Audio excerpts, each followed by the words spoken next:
Life and love are very precious when both are in full bloom. Louisa Alcott said that in her book, Little Women. I chose to analyze Little Women for my research project in the American Literature 2 class with Professor Ledford. And I chose to do it because Little Women is a story that I've been wanting to read, and I decided to take this opportunity to read it, and not only read it, but analyze it. In my essay, I decided to focus on I decided to take a more biographical approach, looking at Louisa May Alcott's life and comparing it to the life of the March family. Alcott was born on the 29th of November in 1832 and spent most of her childhood in Boston, in Concord, Massachusetts.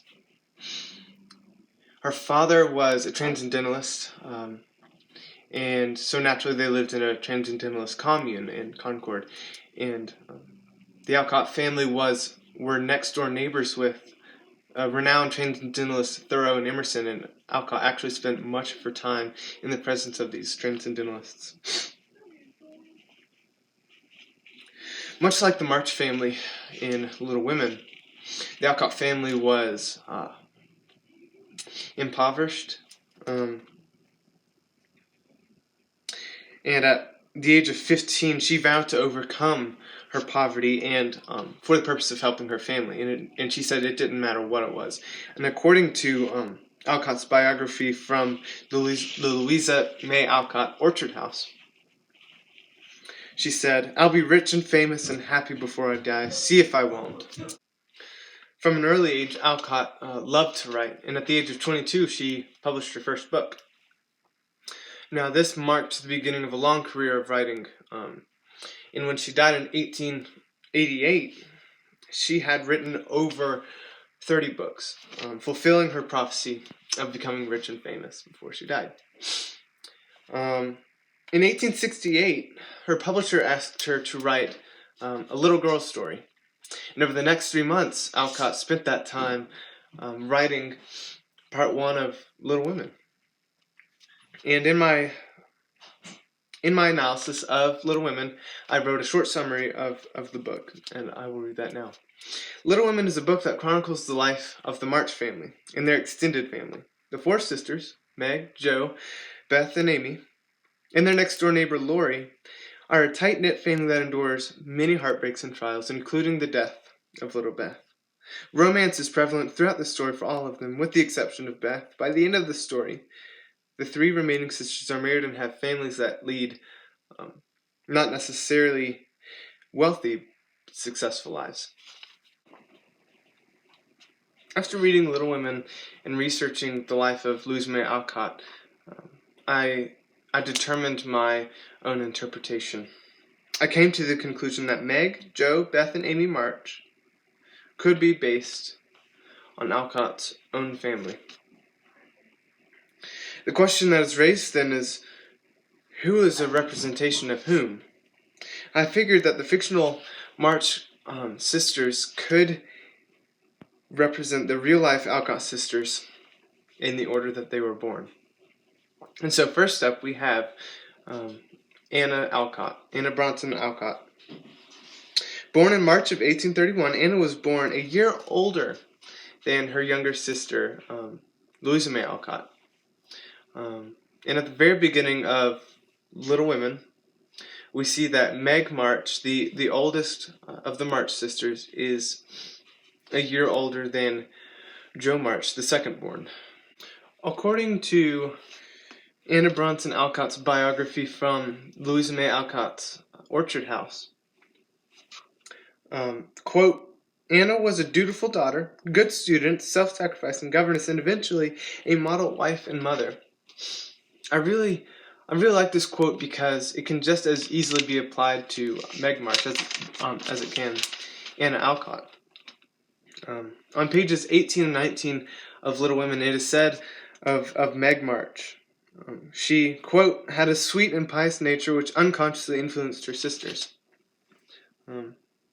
And just as in the book, um, Anna Alcott was married at her house, at Orchard House in Concord.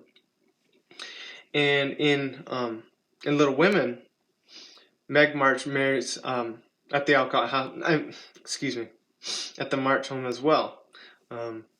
And both Anna's husband and Meg's fictional husband, they both share the first name of John. Next up, we have Jo March, who I interpreted to represent Alcott herself.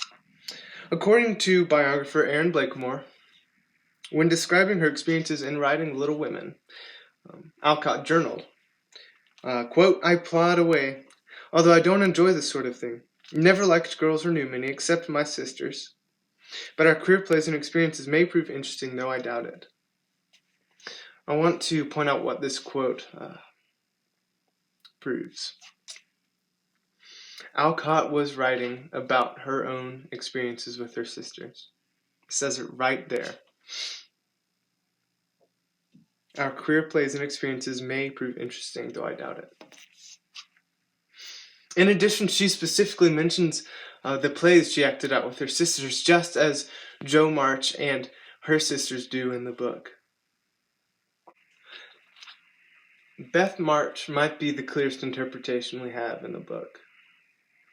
According to Louisa May Alcott's Orchard House, Beth Alcott's biography, she is the most mysterious of the four Alcott sisters. She's the one that we know the smallest amount about. But the amount we do know is rather overwhelming. She was the third born of the Alcott family. She loved kittens. She loved playing piano. She loved to sew. She contracted scarlet fever from a poor family her mother was caring for at the time. And 2 years later, she died from a wasting illness that was likely from her weakened state, from the scarlet fever.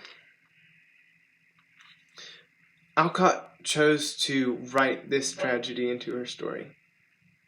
This is exactly what happens to Beth March in Little Women. Exactly. And Beth March was an avid pianist. She loved piano. She loves playing with her kittens. She's reportedly playing with her kittens multiple times in the book. Elizabeth Alcott and Elizabeth March share their first names, and Elizabeth Alcott was 22 at the time of her death. Elizabeth March was 23. These facts, these similarities, when I was researching for my essay, I found them to be overwhelming. Our last possible representative of the March family is Amy March, who could be a representation of May Alcott. And just as Amy March is in her family, May Alcott is the fourth born of the Alcott family. According to her biography from Louisa May Alcott's Orchard House, May was blue-eyed, yellow-haired, and extremely artistic. She was experimental in her art endeavors. I can think of no better phrase to describe Amy and her artistic endeavors. Amy tries everything from sculpting to charcoal paintings to fine pen and ink drawings. And so I really cannot think of a better phrase to describe Amy's artistic endeavors other than experimental. While Alcott was writing part 1 of Little Women, May was formally studying art in Boston. Now, after part 1 was published, the opportunity for May to travel to Europe to study art abroad was opened. So, just as Amy March does in Little Women, in part 2, May was able to travel to Europe to study art abroad. I also took note of the similarities in their names. Amy uses the same three letters that May uses, A-M-Y. To anyone who has watched this presentation thus far, first of all, I would love to say thank you. And second of all, I challenge you. If you have read Little Women or plan to read Little Women, I want you to ask yourself, is there more to these stories than just sweet narratives? Are these similarities just coincidences, or could they be speaking into something much bigger? Is Louisa May Alcott, through Little Women, telling us the story of the March family? In this case, maybe the lines of fiction and reality do blend. Or maybe they don't. I want to leave you with this. Go decide for yourself. Okay. Thank you, and good night.